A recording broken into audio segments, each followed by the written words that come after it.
Hello guys, welcome back to our channel Garuda IELTS, and today we are going to discuss another sentence, stable variations in a line chart, and this is going to be the 6th video of our series. अगर आप लोगों ने अभी तक previous videos को नहीं देखा तो प्लेलिस्ट में जाके प्रीवियस वीडियोस को देख सकते हो, लिंक डिस्क्रिप्शन में भी है। So today we are going to discuss कि किस प्रकार से हम लोग क्या कर सकते हैं, जितने भी स्टेबल सेंटेंसेस होते हैं, स्टेबल वेरिएशंस होते हैं आप लोगों के इन line chart, how we can explain them, how we can write them correctly and accurately. देखो, when you have to describe a constant change in a line chart, देखो क्या होता है constant change, पहले होते क्या, ध्यान से समझते हैं।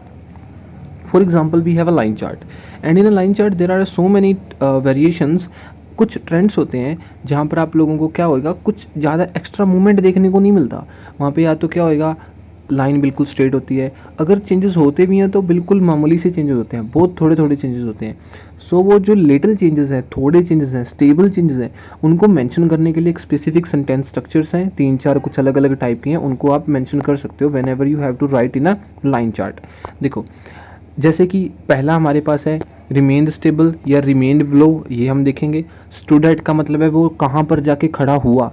जैसे फॉर एग्जांपल कि भाई किसी का एक्सपोर्ट वैल्यू या फिर परचेज वैल्यू या प्रोडक्शन वैल्यू है 6.3 टन, तो हम ये बोल सकते हैं कि भी 2012-15 या जो भी डेट होगी वो कहाँ जाके खड़ा हुआ, 6.5 टन पे।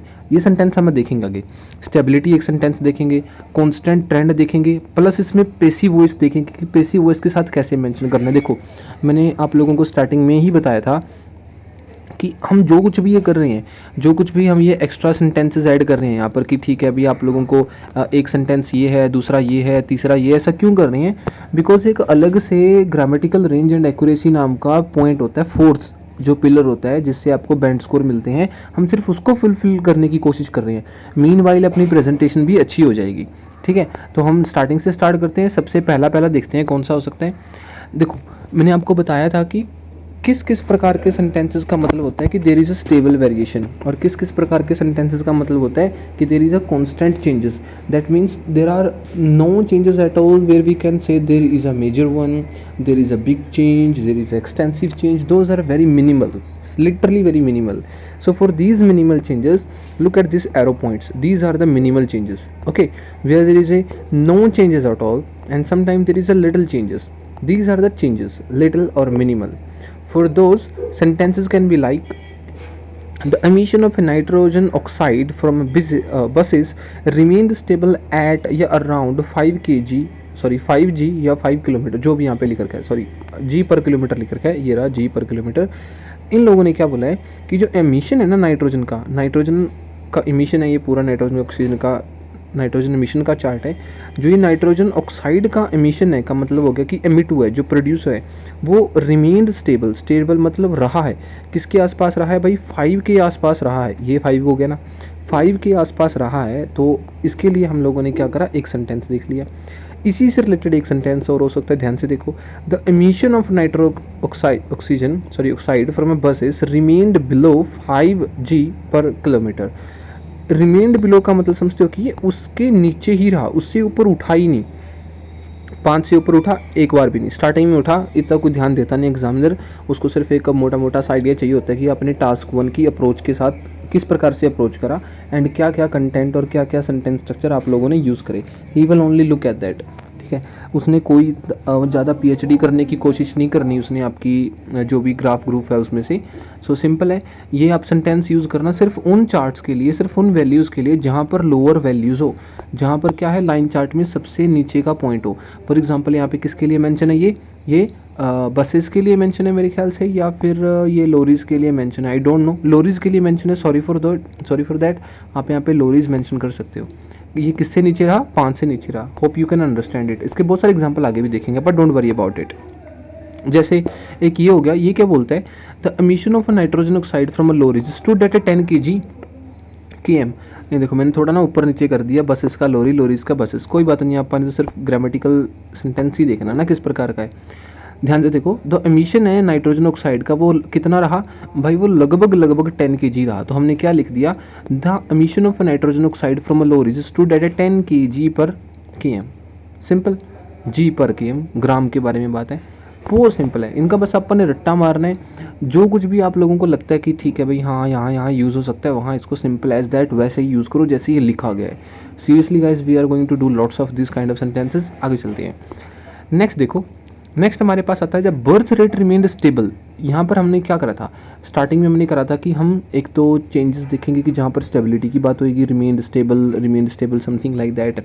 हम देखेंगे कि किस प्रकार से स्टेबिलिटी शो करनी है, ठीक है। रिमेन्ड बिलो हो गया। तो अब देखो, जो बर्थ रेट है ना वो स्टेबल रहा लगभग 17,000 तक 1950 से लेके 2010 तक। अब 2010 देखो, 2010 हमारे पास ये रहा और 1950 ये रहा, ये स्टेबल रहा है कि नहीं? कुछ चेंज हुआ इसमें? नहीं, कोई चेंज नहीं हुआ। तो रिमेन्ड स्टेबल रफली अप्रॉक्सीमेटली राउंड एट 7 लाख है कि 70,000 से 7 लाख है, सॉरी, हो गया ना? बहुत सिंपल है ना। देखो इसी का आगे प्रकार है, the birth rate stood at, कहाँ पर रहा भाई? इतने पे खड़ा रहा, इतने से यहाँ से यहाँ लेके, कि जो टाइम पीरियड था ना यहाँ से लेके लगभग 2010 तक का, ये स्टूड एट का मतलब वहीं खड़ा रहा। स्टेबल मतलब वहीं रहा, उसके आसपास ही रहा। उसको क्या बोलते हैं? स्टेबल बोलते हैं कि there is a no changes in that. Okay, बिल्कुल ईजी है, कोई घबराने वाली बात इसमें है नहीं। यहाँ पर हम लोगों ने करा था कि रिमेन्ड बिलो या remained at, remained stable at, कोई दिक्कत नहीं है। यहाँ पर हम लोग कर रहे हैं रिमेन्ड स्टेबल स्टूड एट, ठीक है, बहुत सिंपल है दोनों के दोनों। देखो, remained below is not a value like in a mid one, this is for a lower ones. ये तो आप लोगों को मैंने पहले ही बता दिया कि जो लोअर वैल्यूज हैं सिर्फ उन्हीं के लिए यूज करना रिमेन्ड बिलो वाली लाइन, ताकि एग्जामिनर को पता चल जाए, ताकि उसकी आंखें वहीं जाएं जहां पर आप उनको पहुंचाना चाहते हो। याद रखना, जितना कंफर्टेबल आप लोगों का एग्जामिनर होगा उतने ही कंफर्टेबल आपके बैंड। अगर उसको थोड़ी सी भी हिचकिचाहट हुई ना, थोड़ा सा भी उसको परेशानी हुई आपका ग्राफ समझने में और पढ़ने में, you guys are gone, literally you are gone, ठीक है। हाँ जी, नेक्स्ट ग्राफ में देखते हैं कि कहाँ सेंटेंसेस का यूज़ करा हमने। The stability of emission of nitrogen oxide from a buses at dash. ये बोलते हैं कि there is a stability, is का सेंटेंस आया है ना। Stability can be seen, passive voice आ गया, कैन बी सीन आ गया। देयर इज अ स्टेबिलिटी है, एक स्टेबिलिटी है एमिशन ऑफ नाइट्रोजन ऑक्साइड में, कहाँ से लेके? बसेज में है, एट डैश टू डैश, बसेज में है at dash to dash, simple. Next sentence देखो, नेक्स्ट ये क्या बोलते हैं? ये बोल रहे हैं कि constant trend can be seen. अब ध्यान से देखना, कैन बी सीन का मतलब होगा कि हम लोगों ने अब क्या यूज़ करना स्टार्ट कर दिया? Passive voice. Grammatical range and accuracy को हम बड़े ध्यान से पिन पॉइंट कर रहे हैं यहाँ पे। Constant trend can be seen in emission of nitrogen oxide from a lorries at 10 G/km। समझ में आया? Can be seen, there is, simple sentence, passive voice का सेंटेंस, रट लो, कोई दिक्कत नहीं है। आगे देखो, नेक्स्ट है there is a stability and उसी के साथ है constant trend can be seen. भाई there is a stability in a birth rate, की बर्थ रेट में क्या है? स्टेबिलिटी है, स्टेबिलिटी होगी बर्थ रेट में, ठीक है। फ्रॉम यहाँ से लेके यहाँ तक, यहाँ से लेके और यहाँ तक कोई ना कोई स्टेबिलिटी है बर्थ रेट में। Constant trend can be seen in a birth rate, birth rate में क्या करा जा सकता है? कांस्टेंट ट्रेंड को हम देख सकते हैं। ओके, ये बात है, तो सिंपल है, कोई ज़्यादा मुश्किल से कोई बात इसमें है नहीं, तो बहुत आसान था। और एक यहाँ पर आप करेक्शन कर सकते हो, यहाँ पे बर्थ रेट गलती से मैंने बर्थ रेट लिखा है, यहाँ पर आपको डेथ रेट लिखना चाहिए, ठीक है।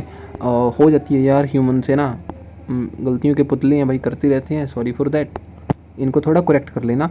बट याद रखना, दो ही प्रकार के सेंटेंसेस हैं, एक तो इज से स्टार्ट होता है जिसको सिंपल सेंटेंसेस में गिनोगे, एक कैन बी सीन को याद रखोगे करने। बस क्या रखो, इनको याद रखो यार, याद रखो कि एट पे हमने वैल्यू देनी है, याद रखो कि हमने यहाँ पे ईयर मेंशन करने हैं, बात ही खत्म है।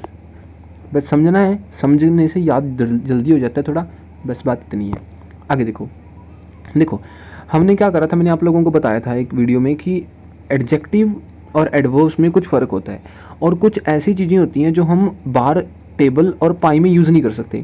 भाई स्पीड की हम बात करते हैं, क्विकली, स्लोली, अनएक्सपेक्टेडली, इनकी बात करते हैं। ये हम लोग लाइन ग्राफ में, सॉरी, बार, पाई, टेबल, बार, पाई, टेबल में यूज़ नहीं कर सकते। क्यों नहीं कर सकते? ध्यान से देखना। अब एक बात बताओ, लाइन में तो हमको पता चल गया कि भैया एकदम से यहाँ पे आया है, ठीक है, लाइन में पता चल जाएगा कि वो पहले ऊपर था फिर नीचे आ गया, लाइन में पता चल जाएगा कि भाई एकदम से नीचे आ गया। अब ये बात बताओ कि हमको बार ग्राफ में कैसे पता चलेगा कि वो एकदम से आया है कि स्लाइटली आया है कि स्विफ्टली आया है? नहीं पता चलेगा ना।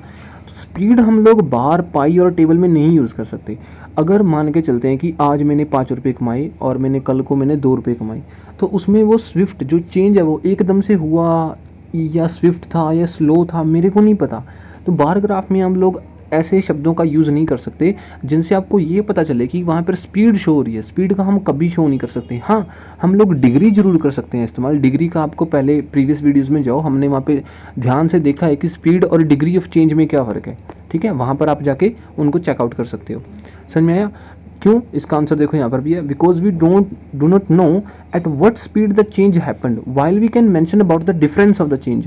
देखो, डिफरेंस एक्सटेंसिव हो सकता है, डिफरेंस बड़ा हो सकता है, लेकिन डिफरेंस स्विफ्ट है, स्लो है, रैपिड है, किस प्रकार का ये अपने को नहीं पता।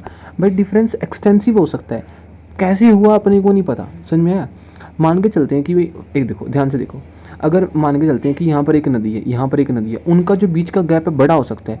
अब वो गैप क्या पता एक दिन में आया हो, क्या पता उस गैप को आने में 100 साल लग गए हो, क्या पता उस गैप को आने में 50 साल लगे, हमको तो नहीं पता ना कितने साल लग गए। तो यही बात बार, लाइन और टेबल में होती है कि आप लोग स्पीड जो यूज़ करते हो आपके लाइन चार्ट में, वो हम लोग स्पीड नहीं यूज़ कर सकते पाई, टेबल और बार में। इसका खासा ध्यान रखना है, बहुत इंपॉर्टेंट, बहुत छोटी है बट बहुत इंपॉर्टेंट है। ठीक है, इसी के साथ अपनी आज की वीडियो होती है यहीं पर ख़त्म। सो होप आप लोगों की वीडियो अच्छी लगी। अगर लगी तो डोंट फॉरगेट कि हमारे चैनल को सब्सक्राइब करें, लाइक करें, शेयर करें और कमेंट तो बिल्कुल भी मत भूलना करना, बिकॉज इट्स इंपॉर्टेंट फॉर मी। हमने आज कल करा क्या, थोड़ा रिकैप कर लेते हैं। हमने स्टेबिलिटी वाले सेंटेंसेस करे, वापस चलते हैं फटाफट बिल्कुल बिगिन में। हमने constant trend, there is a constant trend can be seen वाला कर लिया। ठीक है, there is a stability, stood at कर लिया, रिमेंड स्टेबल और रिमेंड बिलो कर लिया। ये चारों के चारों सेंटेंस आप तब इस्तेमाल करना जब आपको किसी लाइन चार्ट में इस प्रकार का डाटा मिले जो जिसमें कुछ ज़्यादा चेंज नहीं हुआ। ठीक है, this is a most important thing.